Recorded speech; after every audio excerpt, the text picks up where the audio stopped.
na sala Clóvis Tavares, iniciando o nosso estudo dessa manhã, que é o 7º capítulo do livro A Lei de Deus, de Pietro Baldi, em que ele tenta mostrar que a nossa vida ela é um processo educativo, e no processo educativo pode haver fases de correção e pode haver fases, exemplo, de limitações, para que os erros não sejam repetidos. Então essas circunstâncias são importantes nós nos determos, né? E aí nós vamos ver depois ali nesse gráfico por que nas faixas evolutivas às vezes parece que nós estamos caindo, quando na verdade nós estamos assimilando. O processo é a assimilação. Assimilar tem um retorno para aquilo ser incorporado, né? Ser implementado, ou como nós falamos na linguagem da internet, aquilo ficar salvo dentro de nós, né? Solidificado,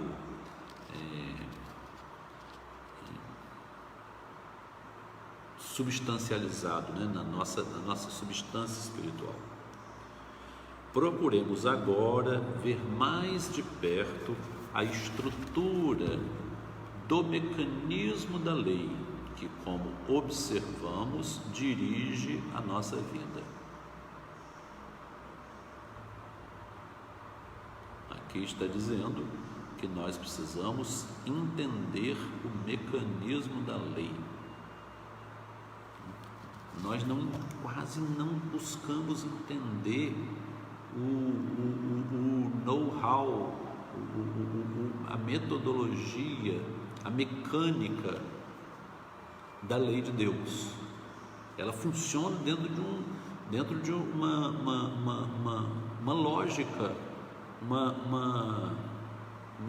uma técnica funcional que nós às vezes não compreendemos. E aí às vezes nós ficamos fora da proteção dela, porque não sabemos, conhecemos como ela funciona.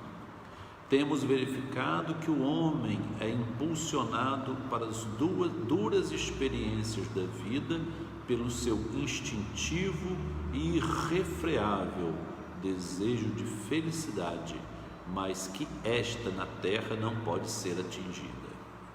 Realmente, nós estamos num corpo corruptível. Nosso corpo é corruptível. Ele começa o seu catabolismo logo no nascimento, né?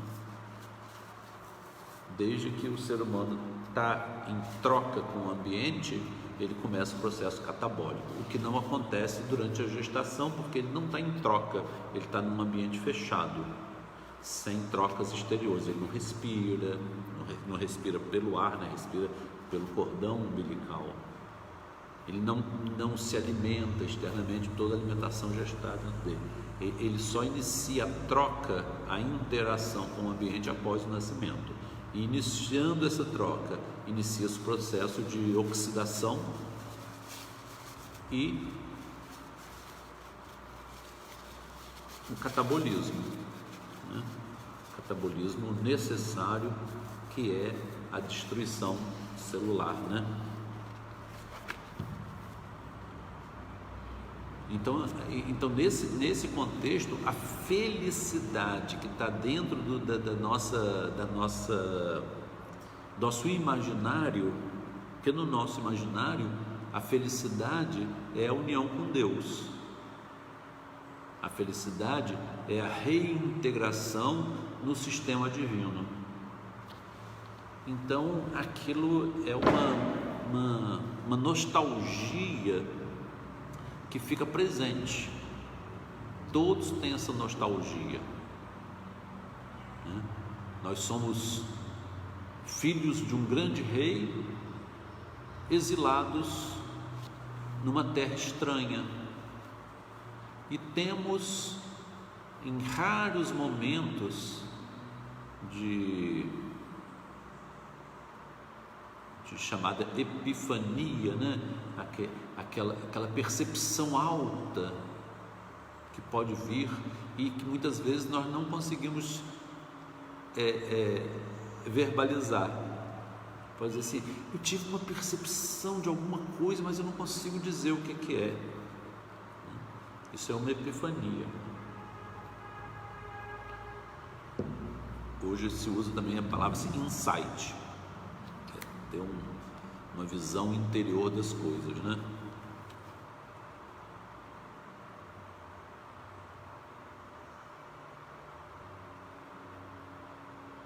E temos visto que tudo isso se resolve numa corrida em busca de um inacessível ponto final, que se afasta de nós à medida que nos aproximamos dele. Então, essa conquista, ela nunca é atingida, né? É um ponto que não se alcança.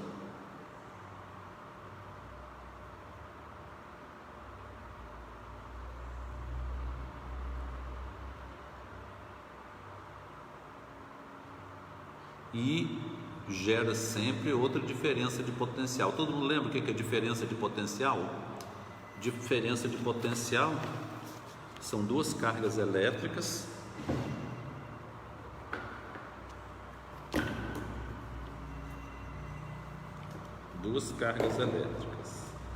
Vamos ver aqui,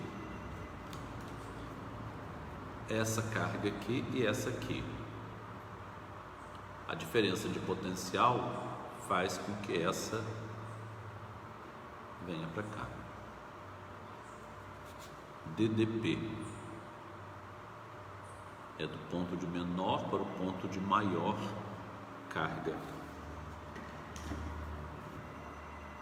E todos nós, como a carga central do universo é Deus, todos nós somos atraídos por Ele. Assim como desde a semente ela procura a luz do sol, nós procuramos a luz de Deus, né? É a luz lumênica que não apaga nunca, né? Não é a luz fenomênica que apaga, né?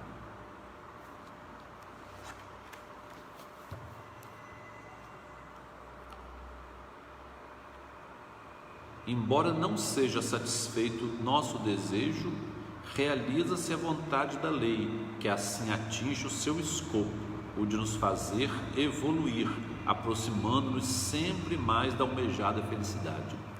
E quanto mais nós evoluímos, mais nós percebemos que o método anterior não era o melhor. Então o que nós fazemos é sofisticar a nossa metodologia,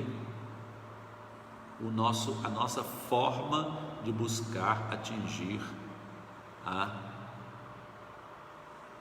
nossa verdadeira felicidade, né? E é que nós somos feitos, durante o mundo nós somos feitos de momentos de pequenas alegrias, pequenas euforias, né? Euforia é humor, euforia é o bom humor, disforia é o mau humor. Hoje nós vivemos uma época de muita disforia, muitas pessoas mal-humoradas, secas, sem visão do outro, sem empatia, né? E até com antipatia, né? Que é pior do que a apatia, que é a ausência de emoção, né?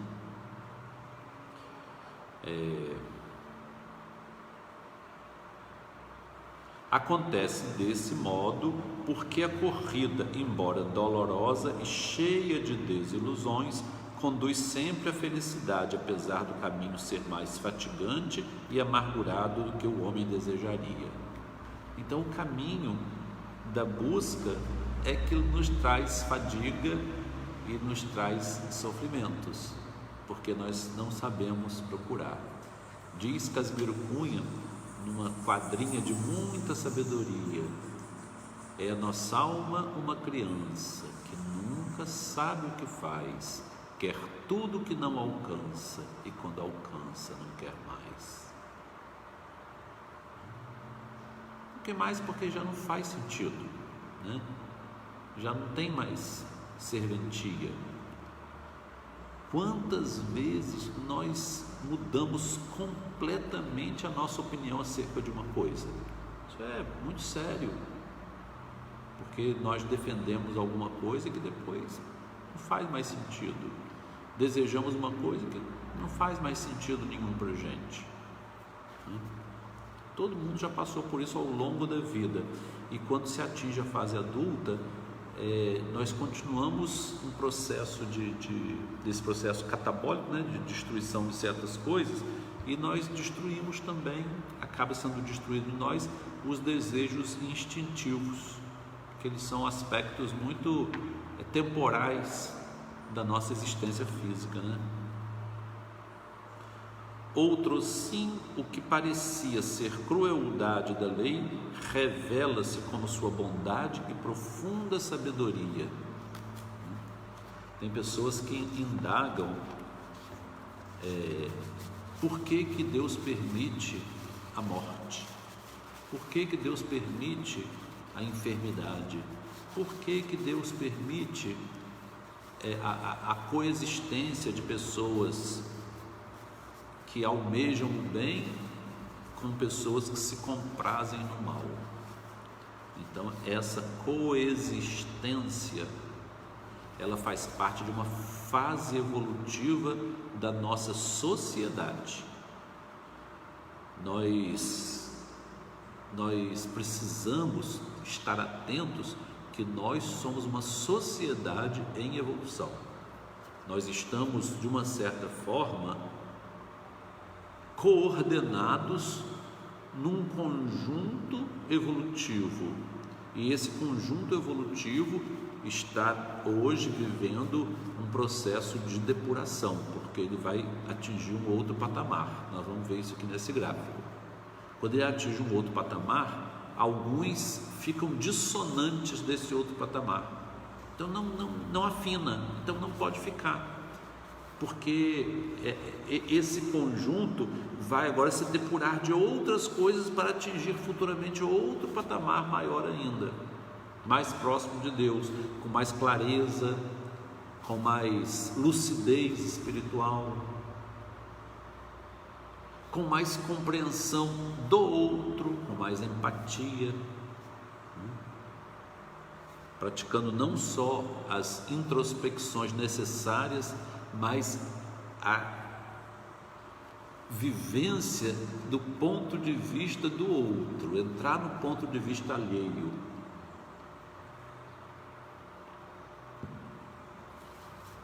Isso vai ser uma fase ainda distante, né? Mas vamos continuar aqui.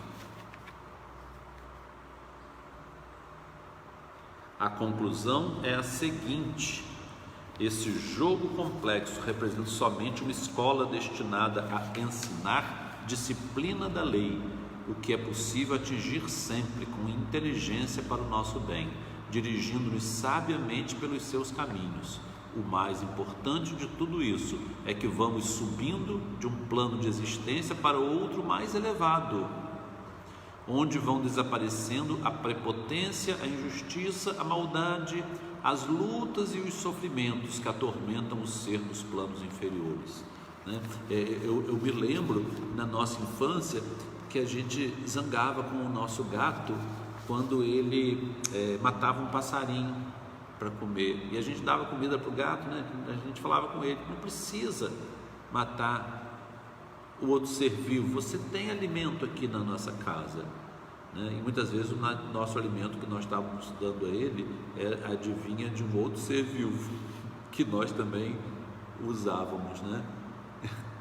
E a gente dava conselho, Branquinho, a gente dava muito conselho a ele, mas ele quase que respondia para nós assim: eu não posso mudar isso, está na minha cadeia alimentar. Vocês que podem, vocês são humanos, vocês têm um tirocínio, né? Um raciocínio que pode fazer vocês suplantarem os padrões simplesmente biológicos da vida de vocês. Vocês têm um espírito que sobrepuja a matéria. Eu não, sou um gato. Eu não tenho um espírito que sobrepuja a matéria, eu tenho uma matéria que sobrepuja o espírito. Ela está limitando o espírito dentro dos seus limites, dos seus contornos, para que ele possa superar um dia. É assim,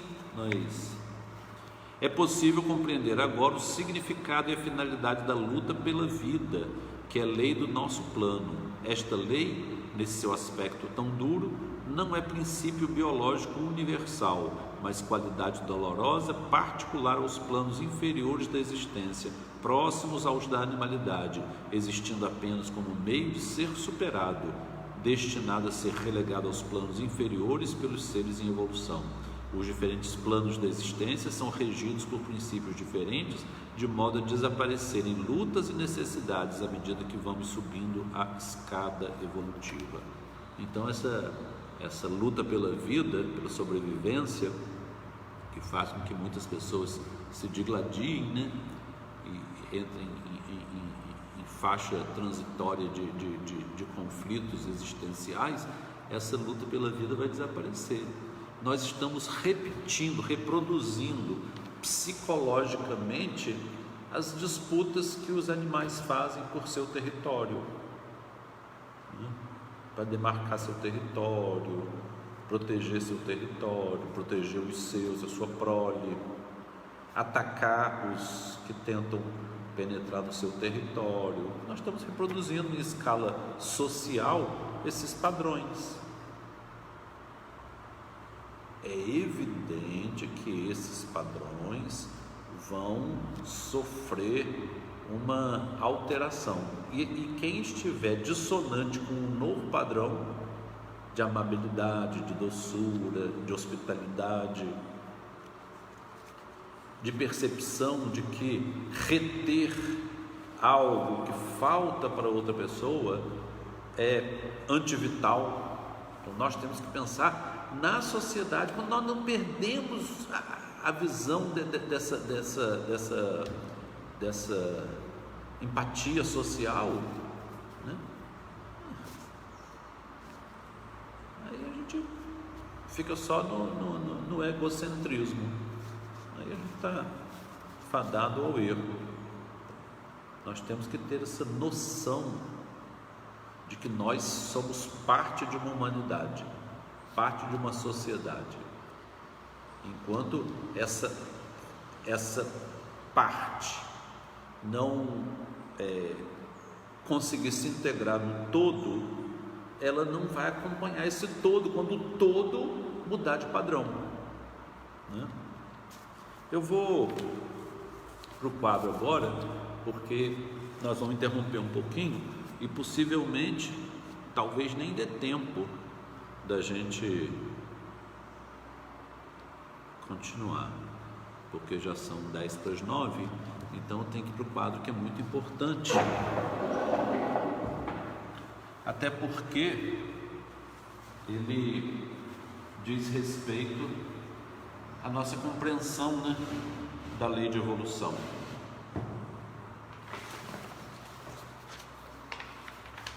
Vou fazer uma regrinha aqui.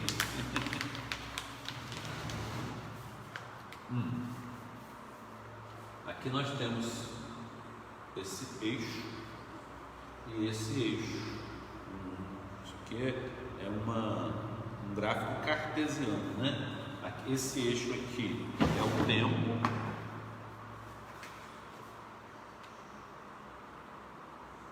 estou escrevendo ao contrário, gente.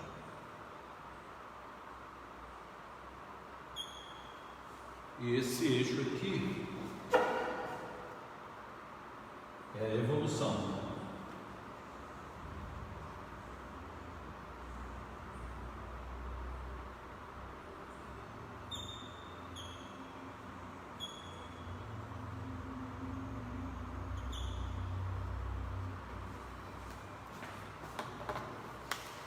que é o da evolução. Então, nós evoluiríamos assim, nesse trajeto aqui. E isso se dá nessa dimensão aqui do tempo, do transcorrer. É lógico que a nossa evolução ela não se faz em duas dimensões. Isso aqui é só um didatismo pobre para a nossa mente pobre, né? E aqui nós vemos que a evolução se dá dentro de uma elipse, uma espiral.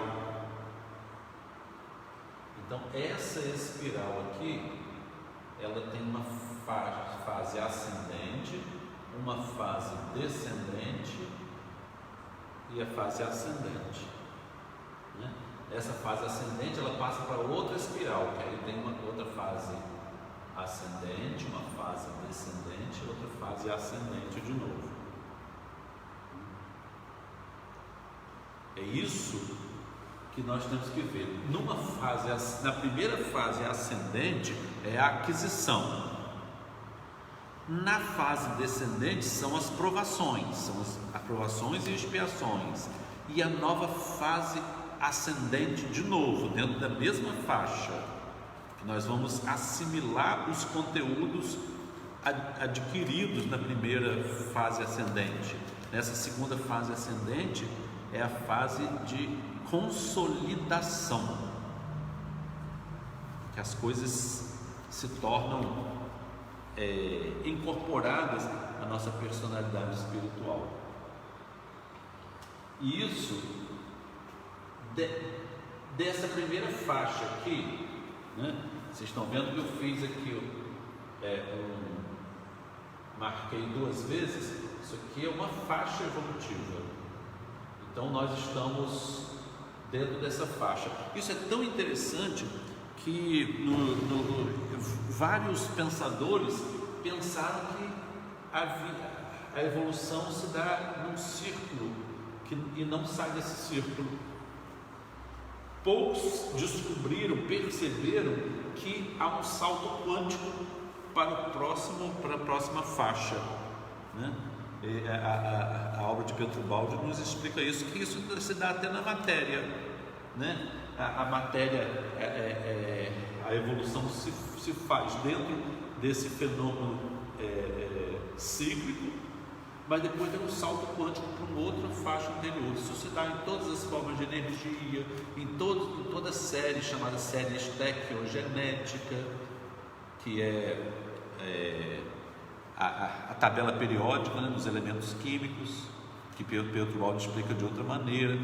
Quem quiser aprofundar vai ver isso na grande síntese, mas a gente é obrigado a reconhecer que é uma leitura um pouco árdua, porque quando nós estamos ali no estudo das fases mais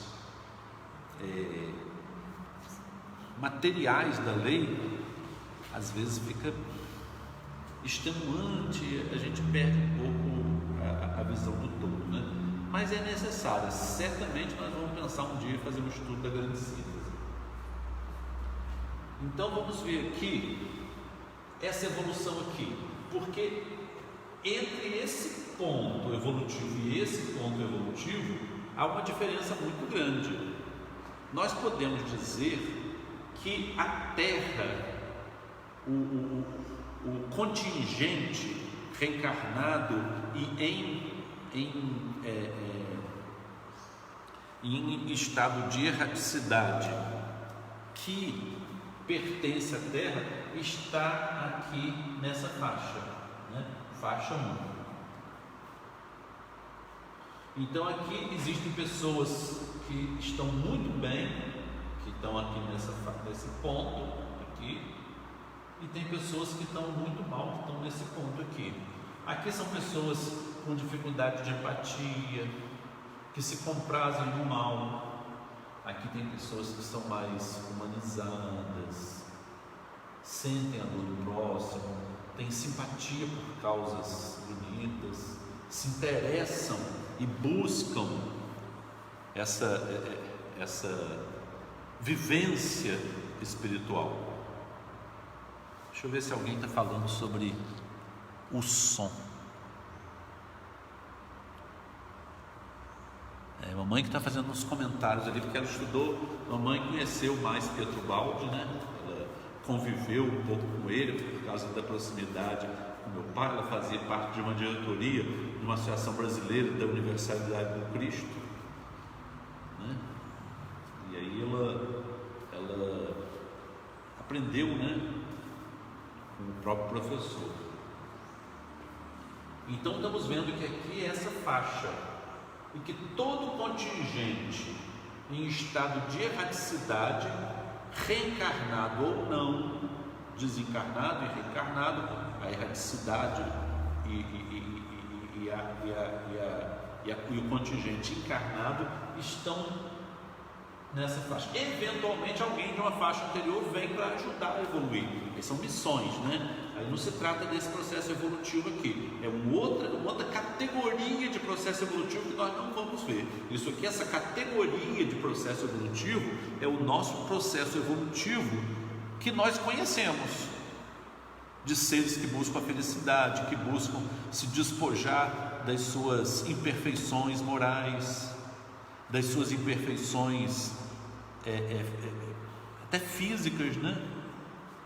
Porque nós somos, como dizia Sartre, um ser para a morte. Nós estamos vivendo para a morte, né? Hoje eu recebi uma mensagenzinha de uma cliente, muito bonitinha a mensagem, que ontem eu fiz aniversário e ela me mandou no final do dia, mas eu só fui ver hoje, dizendo que quando ela ia pequenininha no meu consultório fazer um tratamento de homeopatia com a mãe, ela me via e via uma foto com meus filhos pequenos, que já fazia já estava uma foto antiga de 10 anos. Ela assim: tio, você está diferente. Eu falei: porque eu envelheci. E ela disse que essa percepção de que as pessoas entram nesse processo de decadência física foi um choque para ela. Interessante, eu achei. Então, outras coisas bonitas. Uma moça de uma cultura um pouco incomum, mas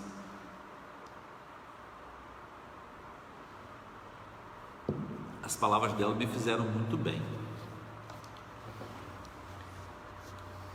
Então nós estamos vendo essa faixa aqui. Nesse primeiro momento ascendente, o espírito vai se desmaterializando, perdendo desejos e emoções próprias do instinto, e chega aqui. Mas quando ele chega lá no ápice, ele é obrigado nos processos reencarnatórios, ele é obrigado a entrar nos contextos dos seus desejos para consolidar aquilo que ele aprendeu. Então é nesse processo aqui que aparentemente é uma queda, mas é uma queda, digamos, que faz parte da trajetória típica. Isso é explicado na grande síntese. Todo fenômeno, ele tem uma trajetória típica, e essa trajetória típica é esse processo elíptico, né? Circular, né? E aí uma coisa muito interessante, nós vimos aqui nesse eixo o evolutivo, que aumentou daqui para cá, mas agora vamos ver o eixo do tempo, o tempo que se passou entre esse ponto aqui e esse ponto aqui. Sempre que passa o tempo, teoricamente a pessoa teria que ter mais evoluído, só que não. Nós vamos olhar dois tempos aqui, o T1 e o T2, só que eu sei que eu botei com a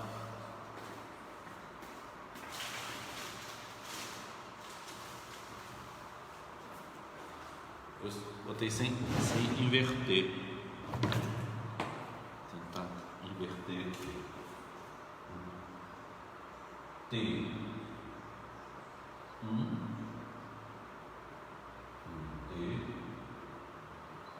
T2. Nós vamos ver o T1 e o T2. No T1 o espírito está aqui, no T2 ele está lá no baixo. Passou o tempo, é um processo evolutivo, só que dentro da faixa ele parece que está abaixo. E aí nós ficamos perplexos. Nossa, a gente sabe de uma reencarnação de alguém, de algum romance, por exemplo, como é o caso de Ciro e Carlos Klenner, que Ciro estava aqui e Carlos estava aqui. Passou o tempo, aqui foram 1500 anos, que não são tantas reencarnações assim, são umas 5 a 7 reencarnações, dependendo da possibilidade, né? Às vezes até menos, e raramente mais.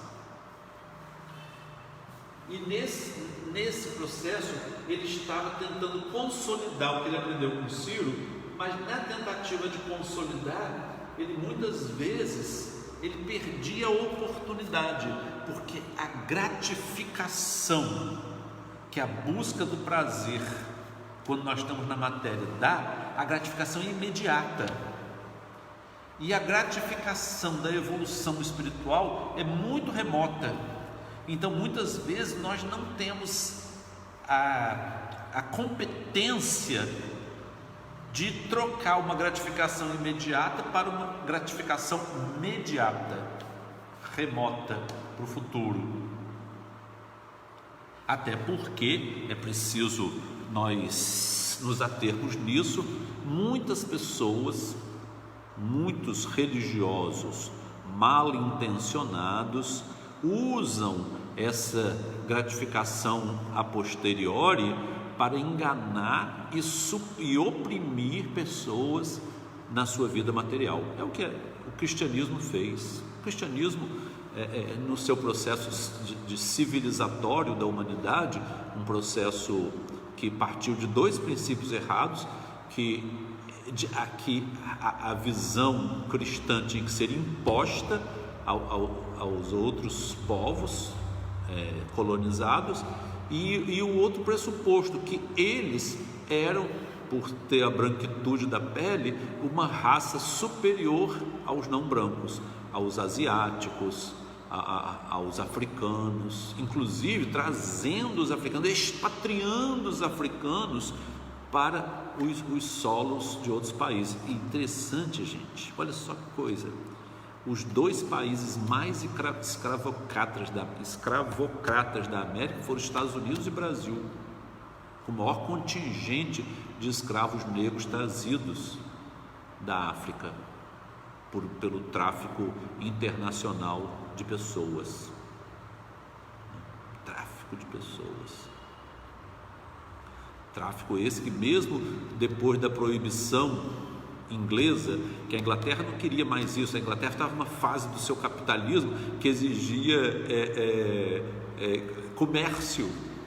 Então era mais interessante não haver escravos, porque eles iam ser assalariados, como nas colônias americanas do norte, e assalariados consomem, então os produtos ingleses iam ser mais facilmente consumidos, vendidos, né? Interessante, né? Como que Deus, na sua sabedoria, Ele aproveita até os nossos erros para nos fazer evoluir. Bom, então, nesse momento aqui, parece que está pior. Todavia, essa é a diferença dos 2 filhos da parábola do filho pródigo, que na verdade é uma outra parábola dos dois filhos, né? É a parábola dos dois filhos contada por Lucas. Mateus conta a parábola dos dois filhos de uma forma assim muito pouco minuciosa.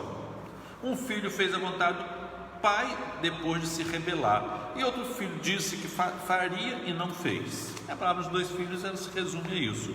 Jesus pergunta então, quem obedeceu? Foi aquele que primeiro se rebelou, mas se arrependeu e foi. E a parábola do filho pródigo é a mesma coisa.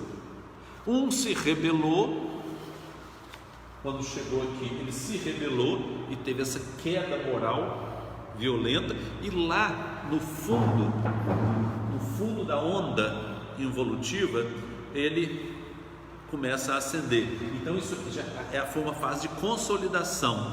O outro, que aparentemente estava lá em cima, ele era aparência, porque aquilo não tinha consolidação nenhuma. Então ele vem aqui para baixo, de uma forma abrupta, ele tem uma queda moral, começa a acusar o pai, a arrostar a autoridade paterna, jogar na face do pai as culpas do que o irmão cometeu e que o pai estava sendo injusto com ele.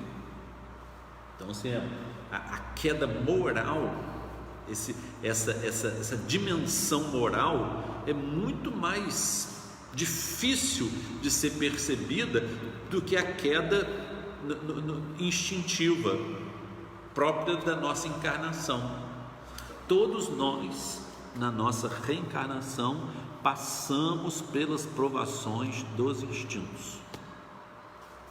Se o nosso corpo tem ainda muitas compulsões, é porque nós criamos estas compulsões com os nossos desejos. Por isso que tem uma mensagem de Emmanuel, que eu na verdade não estou encontrando, que ele fala sobre o risco de nós ao desejarmos certas coisas. Risco. Sabe por quê?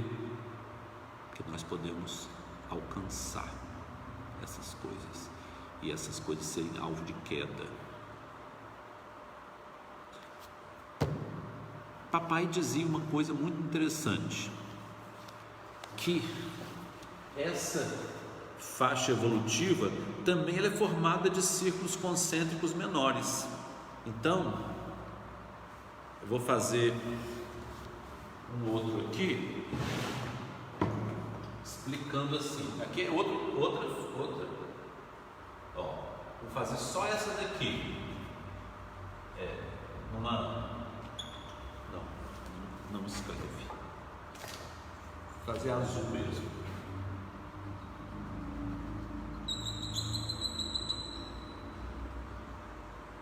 Ela é assim, ó.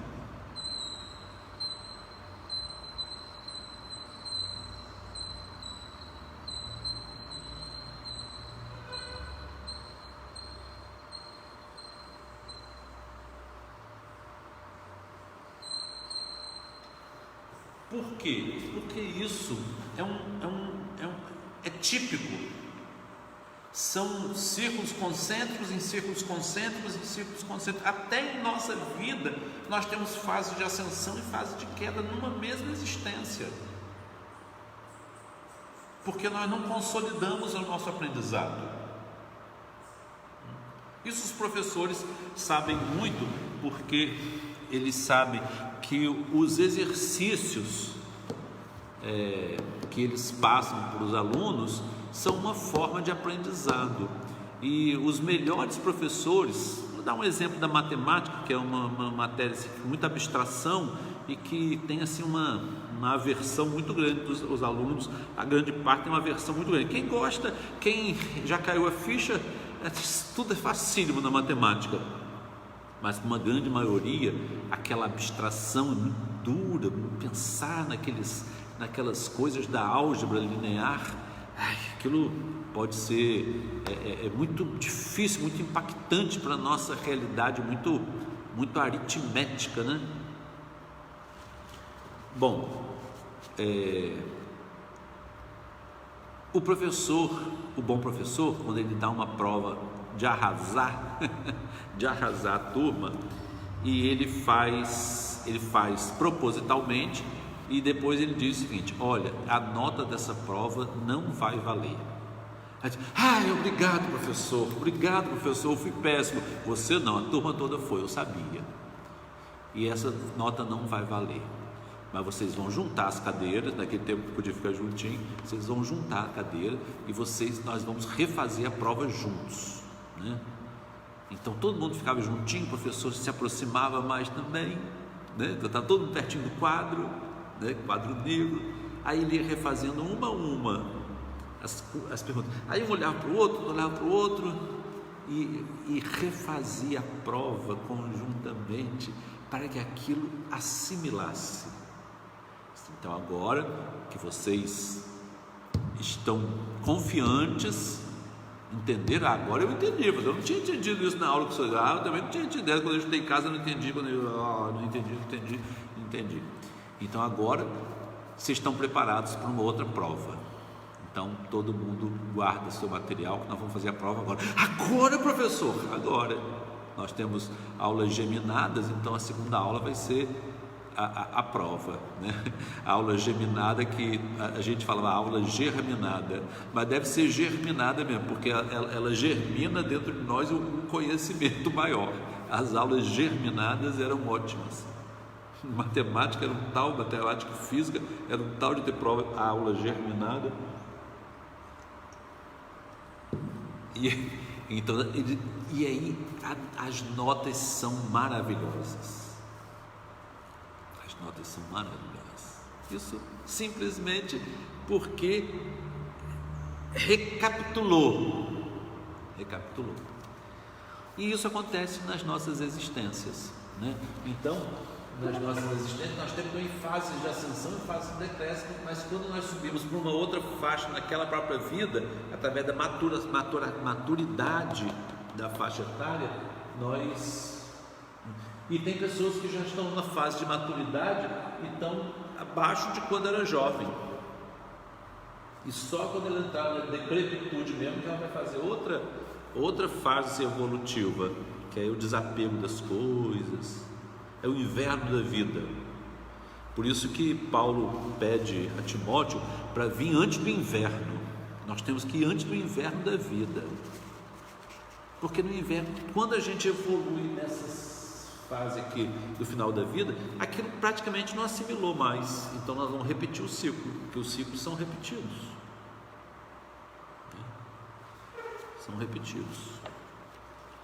São 9h12. Vamos então só ler mais um pouquinho.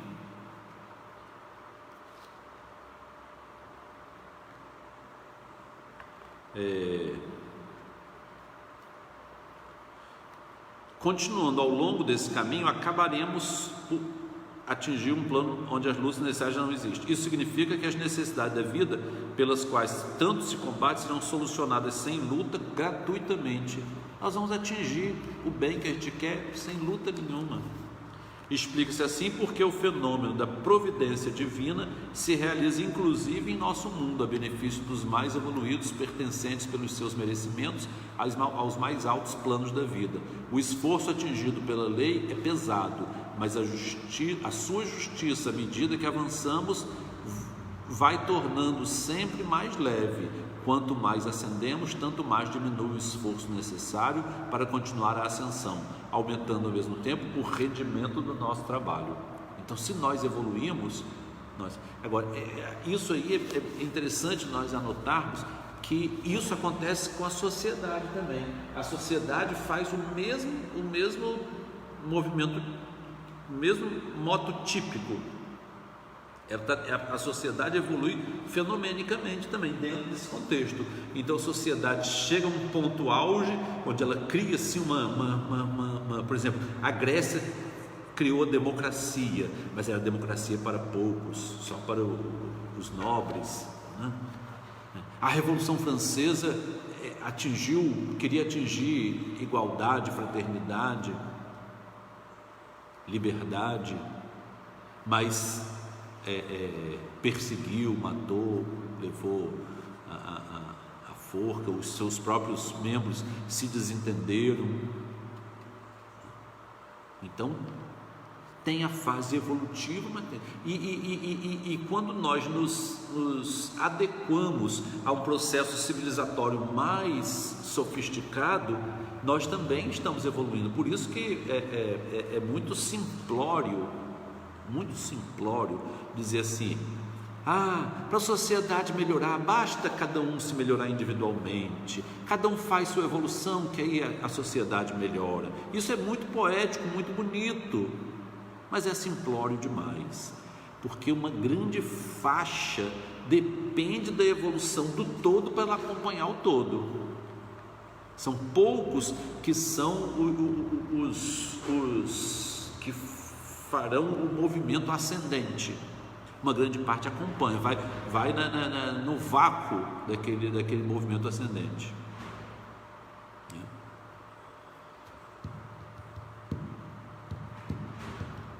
Então, essa evolução, essa forma de entendimento é chamada dialético. A nossa evolução faz a sociedade evoluir e a sociedade evoluindo nos faz evoluir. Então é dialético. Por isso que nós não podemos perder o ponto de vista da nossa empatia social, porque nós temos que ver que a sociedade tem que ser mais justa, a sociedade tem que ser mais amigável, para que uma grande parte da população possa ascender também, se coordenar evolutivamente na evolução do todo. E os que não se coordenarem, não sintonizarem sua evolução na evolução do todo, eles vão perder esse momento. E aí, considerando isso como evolução, quando a sociedade avançar para uma outra faixa, alguns vão voltar a fazer parte daquele ciclo ainda. Eles não conseguiram, vão repetir o ciclo, vão ficar assim, né? É o que os hindus chamam de samsara, é a roda das reencarnações. Aí é a roda mesmo, porque ele não consegue saltar para o outro ciclo, então ele faz uma roda, né?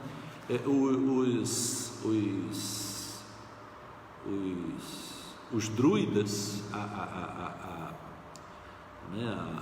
a visão dos druidas era de que era um círculo, ele chamava círculo de Abred, em que a alma voltava e voltava de novo para o mesmo ciclo que eram as reencarnações, né? Mas o círculo de Abred ele não tinha um ponto de solução de continuidade que jogasse para um outro ciclo superior, né? É visto como samsara, né? Os sábios dizem que quando se liberta do samsara está liberto, mas não está liberto, está em outro samsara, está em outra faixa evolutiva.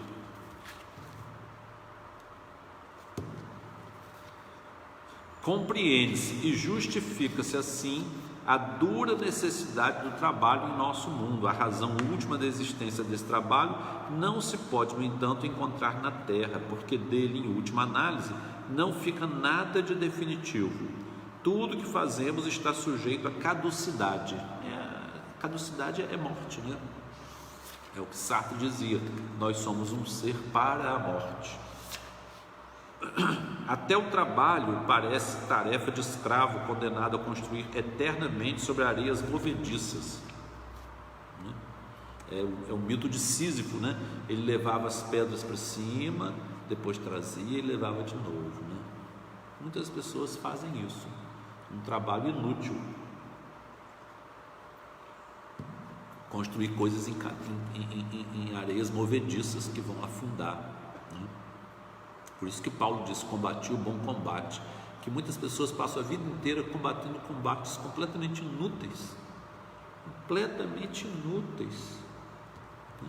E vivem por aquilo, vivem e morrem por aquilo. Não é ver, né? Eu lutei muito pela minha escola de samba, pelo meu clube de futebol. Sim, o quanto isso beneficiou a sociedade? Beneficiou alguns, possivelmente, mas existem ideais maiores, existem verdades maiores, e nós temos que nos nos posicionar para buscar verdades maiores. E tem os que buscam dentro das verdades maiores, os religiosos, que apequenam aquilo e são piores do que os outros que estão lutando por coisas pequenas. Incrível, né? Observado na sua aparência exterior, esse trabalho parece inútil, uma condenação sem sentido. Mas, na verdade, a construção que o homem realiza não está na terra, mas dentro de si mesmo. Acho que nós não vamos poder ler tudo.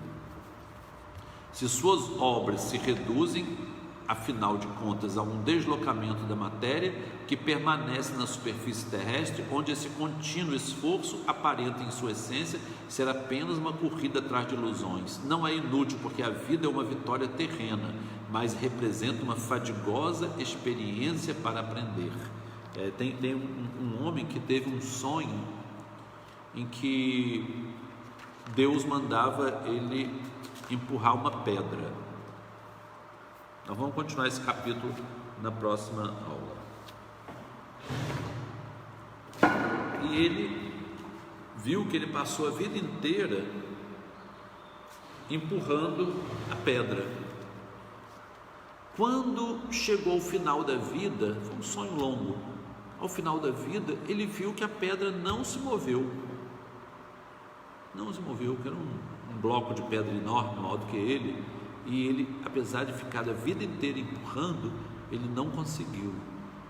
E aí ele responde a Deus assim: ó Senhor, tu me deste essa pedra para empurrar, mas eu fui incapaz de tirá-la um milímetro da sua posição. Aí Deus responde para ele: meu filho, olha para você, olha os seus músculos. Eu não queria tirar a pedra do lugar, eu queria desenvolver seus músculos. Então, muitas vezes, nós pensamos que nós temos que fazer grandes obras aqui, e Deus está desenvolvendo nossa inteligência, está desenvolvendo nossa humildade, está desenvolvendo nossa capacidade de abnegação.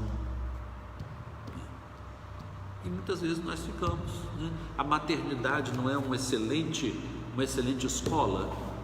A mãe, ela é uma pessoa altruísta por natureza.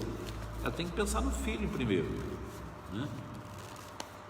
A mãe, dizem que é o único ser que é capaz de suportar fome, frio, sede, torturas as mais inconfessáveis, porque ela pensa no filho. Ela está numa vida de altruísmo, de entrega total.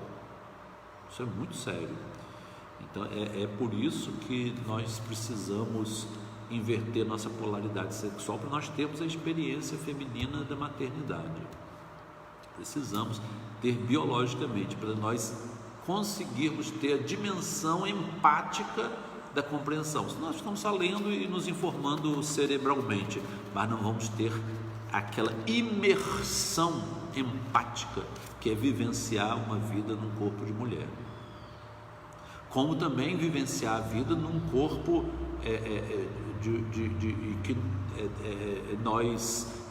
contra o qual nós temos assim formatações mentais difíceis de superar, como racismo, por exemplo.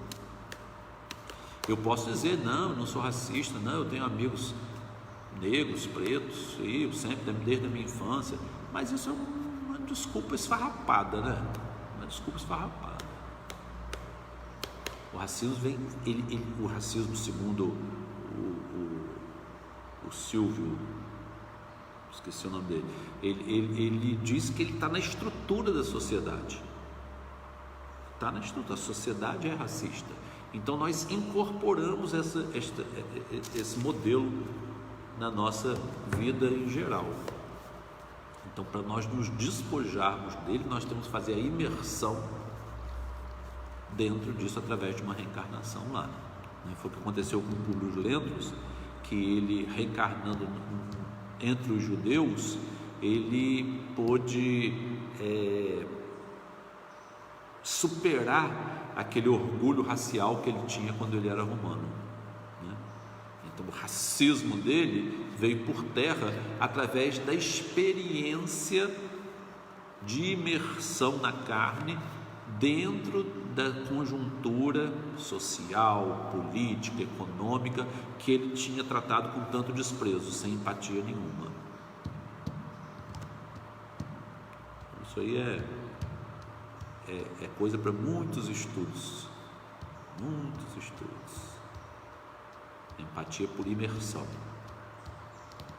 Hoje tem muitas pessoas que fazem isso através de experiências antropológicas. As experiências antropológicas, elas fazem o homem ir para a clandestinidade, assumir uma outra identidade civil, e ali ele vai viver entre povos, às vezes estudantes, né, de antropologia já fizeram esse trabalho. Isso tem sido muito feito assim, até no Brasil tem alguns que já fizeram. Eles se tornam mendigos, se tornam sem teto, né? E durante o período da experiência eles não podem de forma nenhuma se contactar com vocês, estão na clandestinidade, estão fora, eles são outra pessoa, assumem uma outra identidade. Então aquela imersão durando o tempo que durar, aquilo faz com que ele saia, quando ele voltar, que é uma experiência que ela tem uma duração, quando ele voltar, ele é outra pessoa transformada. Isso se dá também com os prisioneiros, né? Os prisioneiros, muitos deles se tornam pessoas modificadas depois daquela dura experiência da reclusão, né? É isso, gente. A ideia é essa. Nós vamos, dentro de instantes, iniciar o estudo. Eu vou ver se tem alguma pergunta aqui. Silvio de Almeida, Margarida está falando, racismo estrutural, né? É sempre vários, porque às vezes a gente fica com Silvio de Almeida. Nós temos que superar essas deficiências da sociedade, porque a sociedade já está presa a isso aí. Então nós temos que dar um salto. Para nós darmos o salto quântico, e nós vamos refazer o padrão da sociedade, mas nós precisamos refazer internamente, né? Para ele se reproduzir, fazer dentro de nós para se reproduzir no meio. E quando se reproduzir no meio, vai aliviar a dor de muitas pessoas. Então os que estão assim, os que são pioneiros, eles precisam resgatar alguma coisa de bom, senão a sociedade não evolui, né? Então é isso, gente. Agradecendo aí a Deus a oportunidade de nós estarmos aqui na Escola de Jesus Cristo, nessa sala tão abençoada, e daqui a pouco nós vamos ficar ali no templo, para poder as pessoas sentirem a presença aqui dentro. E outra coisa que eu gostaria de dizer é que não sabemos quando as aulas presenciais e as palestras vão recomeçar, não sabemos. Quando vai voltar? Ninguém sabe, não sabemos. Tem que ser uma coisa segura e recomendada pelos organismos governamentais que seguem os padrões da ciência. Quem seguir padrão anticientífico, nós vamos ficar com a ciência. Infelizmente, a nossa posição aqui, como direção doutrinária, de seguir o padrão científico e não o padrão político, que pode ser uma política transitória de pessoas fundamentalistas. O Espiritismo não é fundamentalista. Fundamentalista, ele considera as coisas em si. Isso é pecado, isso não é pecado. Andar sem roupa é pecado, então o índio está cometendo pecado, porque ele está sem roupa, entendeu? E os outros enroupados, cometendo todas as atrocidades, não estão pecando, né? Como disse um prelado aí de uma igreja, que o estupro é um mal menor que o aborto, porque não mata a vítima. Quem chega a esse padrão de conhecimento tão pobre, porque é fundamentalismo, estupro, então estupro é tudo um só, aborto é tudo um só, matou, então essa visão simplória fundamentalista. O Espiritismo nunca foi fundamentalista. Kardec fundou uma doutrina progressista que avança com o avanço da ciência. Por isso nós temos que seguir a ciência. É isso, gente. 9h30, vamos encerrar a aula. Deus abençoe a todos. Dentro de um instante estaremos juntos novamente. Obrigado.